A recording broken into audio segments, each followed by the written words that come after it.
My name is Sally, I'm 46 years old and I've been married to my husband Tom for 24 years. Our children are now adults and we were living a peaceful life. One day while Tom was packing his travel bag and humming a tune he told me, I won't be home for a week because of work. But I knew deep down that he was actually going on a trip with his mistress. A business trip of course, he added. I decided not to say anything right away though. Wow, a business trip that long? That's quite a commitment, I said. The client's president insists on meeting me and if I go, I'll be playing golf and drinking with him. It's going to be tough. I see, I replied, but deep down I wasn't convinced.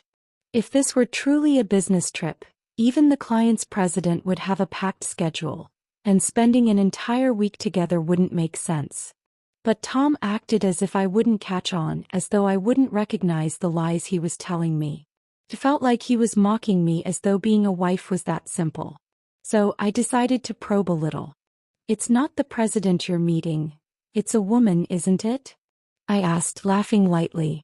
Tom's hands froze for a moment before he quickly recovered, showing how experienced he was at hiding the truth. Of course not. What's wrong with you getting jealous at 46? It's creepy, he responded. Why would I cheat now? We've been together for years and I'm almost 50. No woman would be interested in a man like me. I knew that Tom was the son of the president of a major company, and he was supposed to take over one day, but who knew if that would ever happen? His younger siblings worked at his father's company, and compared to Tom, they were hardworking and reliable. Tom, on the other hand, was quite the womanizer. It baffled me where he got this behavior from. I had lost count of how many times he had cheated. Each time I was left alone, crying or giving money to the women to break up with him. Most of them were from nightclubs, so it wasn't hard to pay them off and they'd leave quickly. But this time it felt different. Maybe it's a trip with your mistress, I said, catching him in another lie. He was clearly shocked but quickly regained his composure. Of course not. You're overthinking it. I don't cheat. Trust me, Sally, I care about you. I didn't believe him. I knew if it were really a trip with his mistress I wouldn't forgive him. I don't cheat. I care about you, Sally. This is just a tough business trip, nothing more, he said. Have I ever cheated on you? I didn't respond immediately, but in my heart I knew the truth. Tom had already given his heart to someone else, and no matter what I said he would never admit it. I decided to let it go for now and saw him off. The next morning, Tom was ready to leave with his large travel bag. I'll be back in a week, he said. Probably. Probably. I repeated. If the client's president wants you to stay longer, you can't refuse, right? Tom nodded. Exactly, he's very persistent, so I have no choice. It's tough, but it's necessary. I nodded, calm and collected. Take care, I said, noticing how strange it felt. He paused for a moment. What's with you? He asked. It's like you're saying goodbye forever. Take care. Sounds weird for just a week-long business trip. I simply said, accidents can happen. See you then, he said cheerfully and left, smiling as he went out the door. But little did he know that was the last time he'd be walking through it.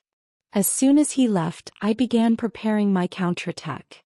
A week later, Tom returned right on schedule. As I was going about my day, my phone rang. Sally, it's Tom. His voice sounded cheerful. I'm back, but for some reason the house is empty. I thought maybe we'd been burgled, but who would steal all the furniture? I smiled to myself. True, that would be excessive.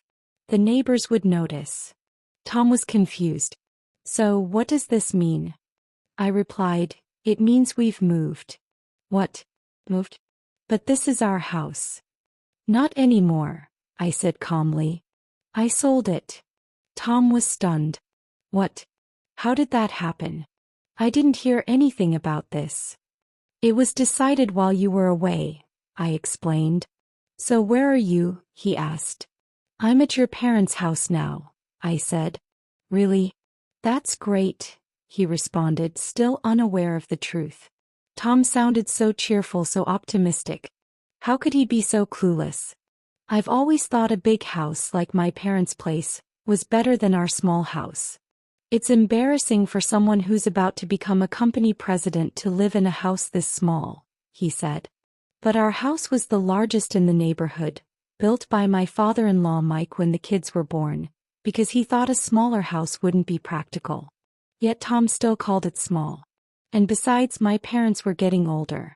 It made sense for a son to live with his parents, especially when they were getting up in years. Don't you think it's the right thing to do? He asked.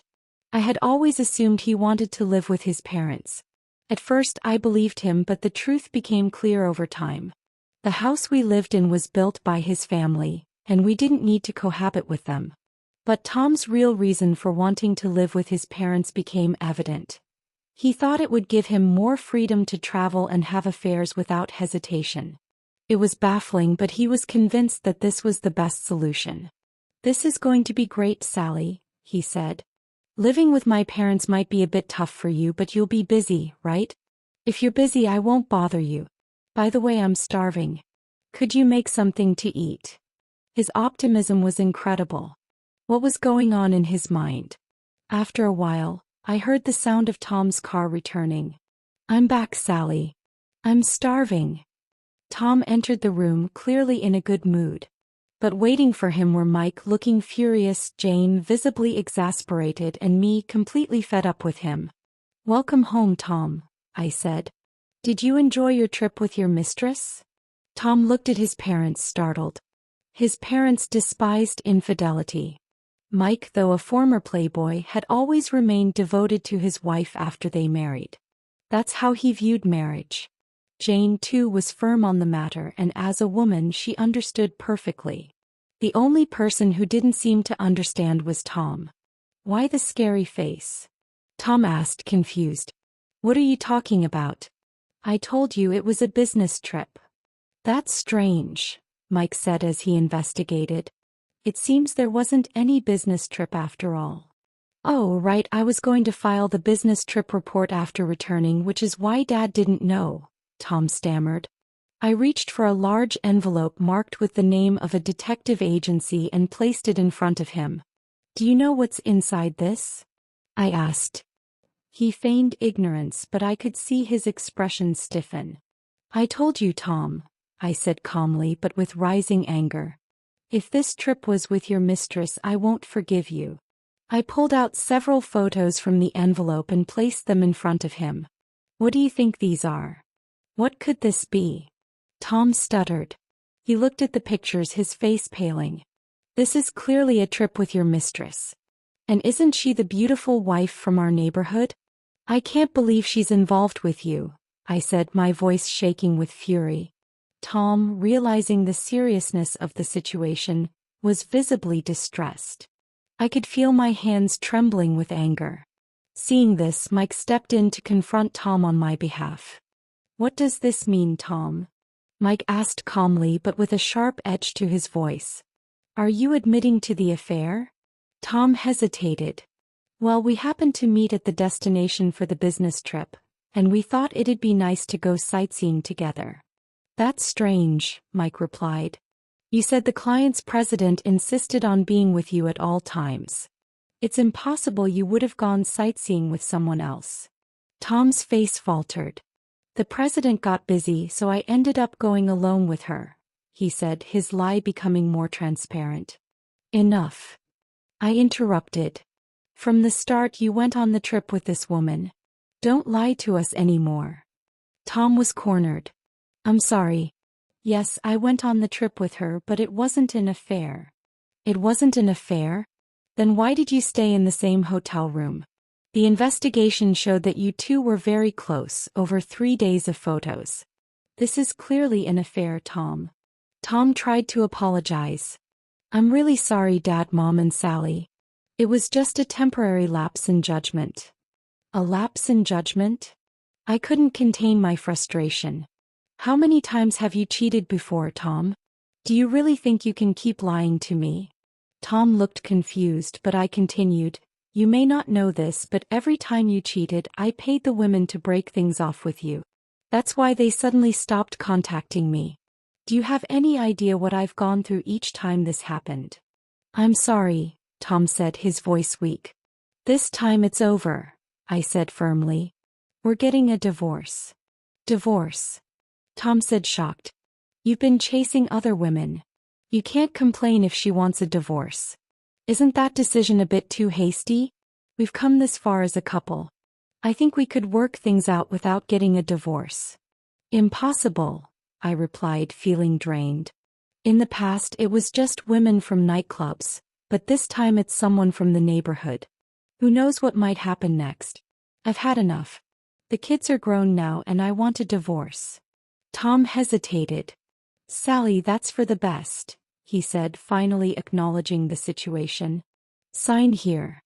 What? This is too sudden, he protested. I insisted.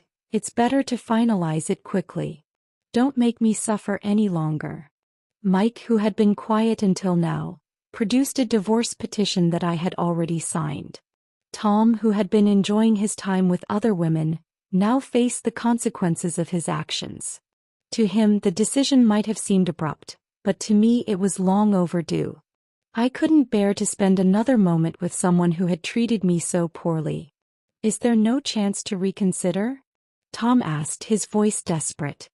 No, I replied firmly. With no way out, Tom reluctantly signed the papers. All right, the divorce is final, I said.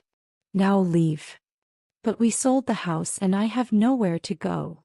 Tom protested. I looked at him coldly. This is my parents' house, not yours. Tom's face twisted in frustration. But I'm your son. Can't I stay here? No. After everything you've done to someone as good as Sally, there's no way I can forgive you. Tom stood there looking defeated. I see. Well, I guess I have no choice. He started to leave, but just as he was about to step out, I called after him. I've canceled the credit cards. What? Why? Tom asked, his voice rising in panic. The accounts were joint. From now on, you'll have to manage everything on your own, I said, making it clear he was now entirely on his own. But I don't even have a personal account. I can't get a new card right away, he complained. You always said going to the bank was too much trouble. You left everything to me while you spent the money. I worked, but you just worked, I pointed out. That's why it makes sense you don't have a personal account. But now that we're divorced, you'll have to manage your own affairs. Tom, already distressed, had no time to dwell on that as his smartphone rang. Even in this moment he answered the call. Unbelievable, I thought to myself. From the conversation it was clear it was his mistress. She was upset, explaining that her husband had found out about their affair and kicked her out of the house. Tom, as usual, told her he'd call back later and hung up. As soon as he ended the call, he turned to me, his voice accusing. Sally, did you tell her husband about me? Of course, I replied, calm but resolute. You destroyed my family, so it's only fair that her family suffers too. Her husband deserves to know the truth. Tom was livid. You had no right to ruin someone else's family. I couldn't help but laugh bitterly. That's rich coming from you. Shut up. You're the one who cheated. Don't you see that you caused all of this? Mike, standing silently, intervened. Enough. Pay compensation to Sally. The kids are grown, so there's no need for child support. But I want you to hand over all your assets to Sally as reparations for the hardship you've caused her. Tom couldn't argue with Mike's decision. He agreed, though clearly begrudgingly, and left the house without his credit cards or any cash. He was completely broke and had nowhere to turn. As he walked out, his mind seemed to be racing. This is bad. I didn't think everything would be exposed. What should I do? He still clung to his optimism. He thought he could get money easily by going to the office. There's a safe in the president's office, he mused. I know the combination, so I'll open it. I can borrow some money. It's the family company's money, so no one can complain if I take a little. With this careless plan in mind, Tom snuck into the president's office, took $150 from the safe, and headed to a luxury hotel. Once there, he relaxed in the penthouse suite after a shower, feeling momentarily free of his troubles. But then his phone rang again. It was his mistress. "Tom, what should I do?" she asked, her voice frantic. "My husband kicked me out too." Tom sighed. "Same here." "So where are you now?" she asked. "At a luxury hotel," he said casually. "I'm in the penthouse suite." "Wow, even after being kicked out you're staying in a luxury hotel," she remarked. "It's no big deal," Tom replied. "I have nowhere else to go, but at least I'm comfortable. I don't know what to do though. Can I come to you?" "No, that's not possible," Tom said, his voice laced with stress. "If I meet you now after everything, my dad could fire me. If that happens, I'll lose my family and my job. I can't risk it." "That would be really bad," Tom said, his voice shaky. "But I have nowhere else to go." I sighed. "We're both adults now and we're responsible for ourselves. You'll have to figure this out on your own." "How could you say that? Your wife told my husband everything and now you're just leaving me on my own." His voice was filled with frustration. "We had an adult relationship, didn't we? Being adults means not burdening each other when things go wrong," I replied coldly. "If I meet with you now, it could only make things worse for me. I can't risk it." Tom scoffed. "This is ridiculous. You were the one who approached me. We both had our fun. Don't blame me for everything. Once things settle down, let's go on a nice date. Until then, take care." Ignoring her desperate plea, Tom hung up and casually laid back on the bed, humming a tune. After a restful sleep in the comfortable hotel bed, he went to work as if nothing had happened. But soon after, he was summoned to meet with the president.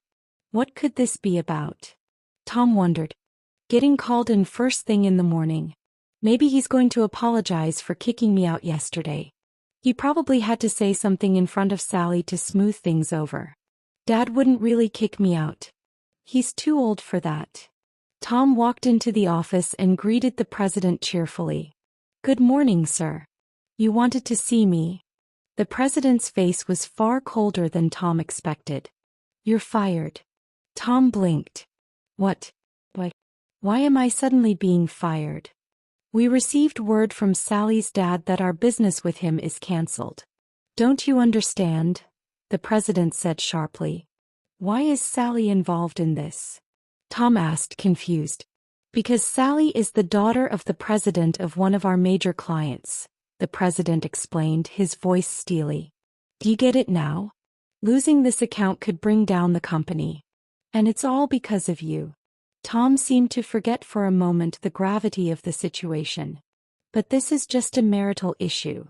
To keep the business intact, I promise to fire you," the president replied flatly. "Why is firing me the condition?" Tom asked. "The president of that client is Sally's father," the president explained, clearly frustrated. "He found out you've been cheating on his daughter. He's furious and has threatened to end the business relationship." "So, you're saying I have to be fired?" Tom's voice was full of disbelief. "Exactly," the president replied. Tom panicked. "Can't you just pretend to fire me? Just tell him you fired me and he won't know the difference." "If that gets discovered, the business deal will definitely fall apart," the president said firmly. "If firing you can save the company, it's a small price to pay." Tom pleaded. "That's terrible. I don't want to lose my job either." "You brought this on yourself," the president said bluntly. "It's your responsibility." Tom looked desperate. "Isn't there anything we can do?" "No. If you leave, the company will be in trouble. I'm supposed to be the next president. If I'm gone, there's no one to take over." "You don't need to worry about that. We have a more capable son than you," the president said. "What? Leon?" Tom asked, shocked. "Exactly," the president confirmed. "Unlike you, he isn't a womanizer. He won't fail because of women." Tom shook his head. "Being a womanizer just means I'm active and energetic. Look at the old warlords. They were all womanizers." "Don't talk nonsense," the president snapped. If that were true, every man in the world would be at the top. Only those who put in the effort rise to the top. Tom realized he couldn't change the president's mind. Well, I guess I have to go, he muttered. No, we're not done yet, the president said, his tone turning sharp. Tom, did you take money from the safe? Tom's eyes widened in surprise. What? I didn't do that. Why would I? This morning we found the safe door open, the president said, showing little emotion. When we checked inside, $150,000 was missing. Why do you think it's me? Tom panicked. I wouldn't steal company money. Funny, because when we checked the security cameras, it clearly showed you taking the money from the safe, the president said coldly. What? No, that must be a mistake. Tom stammered. Do you think we'd mistake someone for you? The president asked, his voice ice cold. If you confess now, we'll just ask you to return the money. But if you keep denying it, we'll call the police. Fine, Tom said reluctantly. Yes, I took the money. Why? The president asked, his voice stern. I was kicked out of my house and couldn't use my card. I had no cash. I had no choice but to get it from somewhere, Tom explained, trying to justify himself. This is unbelievable. Fine, return the money, the president demanded. And we'll forget this ever happened. Tom immediately went to his locker and returned with a bag of money, but there was only $130,000 inside. You took $120,000, didn't you? The president accused. Well, I had nowhere to go, Tom explained nonchalantly. I stayed at a luxury hotel. I thought if I paid for a week in advance, I wouldn't spend it all at once. So I paid $120,000 up front. That's why it's missing. The president's anger flared. What have you done? How do you plan to return the rest? Tom shrugged, still not grasping the seriousness of the situation. Well, since I'm fired, maybe from my severance pay? All right, the president said coldly. We'll deduct the $120,000 from your severance. And we'll also subtract compensation for Sally. You won't have a cent left. What? That's impossible. You can't take all of my severance pay. Tom exclaimed. Sally is the daughter of an important client and you're my son, the president said bluntly. That means you'll have to pay a considerable amount. Honestly, your severance pay won't even cover it. Tom was stunned. Is that true? If you don't like it, we'll call the police right now, the president said. Fine. I understand. I don't want the police involved, Tom said, defeated. He figured it was better to lose his severance pay than have the police involved, even though he had no money left. He still believed someone would help him eventually. After leaving the company, Tom called his younger brother and sister, hoping for help. But they had already heard everything, and without hesitation, they both said they wouldn't help. Realizing no one cared, Tom's thoughts grew darker. This is bad. Is my family really this cold? So this is what it's like when you're rich. They're all so cold, he thought to himself. Opening his wallet, he found only loose change. All right, I'll grab a coffee for now. Maybe a good idea will come to me soon, he said, trying to stay optimistic. Then a thought crossed his mind. Wait, I'll call Anne. She was kicked out too. She's poor, so she probably has cash with her. He called the woman he had abandoned, but the conversation took a sharp turn. Anne, sorry for yesterday, Tom said, attempting to smooth things over. Who's this? Anne replied coldly. That's harsh. It's your loving man, Tom, he responded, but there was no warmth in her tone. I don't know you, she said, cutting him off. You really have the nerve to say that after abandoning me when I was kicked out of my house? I didn't know what to do, but now things are different. I can calmly call you. What do you mean by that? I want to see you, Tom said, desperate. I don't want to see you. I have no interest in someone as dishonest as you, and shot back. You're staying at a luxury hotel, right? You don't need me. No, that's not true. Right now I need you. You must need me too. Why would I? Anne replied dismissively. We're both lonely. Let's warm each other up. No thank you. I think it's best we part ways, she said firmly. You'd be in trouble if we broke up, wouldn't you? You've been kicked out of your house and have nowhere to go. But I'm staying at a luxury hotel. My husband forgave me and we've reconciled. Tom's heart sank as Anne continued, Don't contact me again. I don't want to see someone as heartless as you. She hung up before Tom could say anything else. He called her multiple times but she firmly blocked him.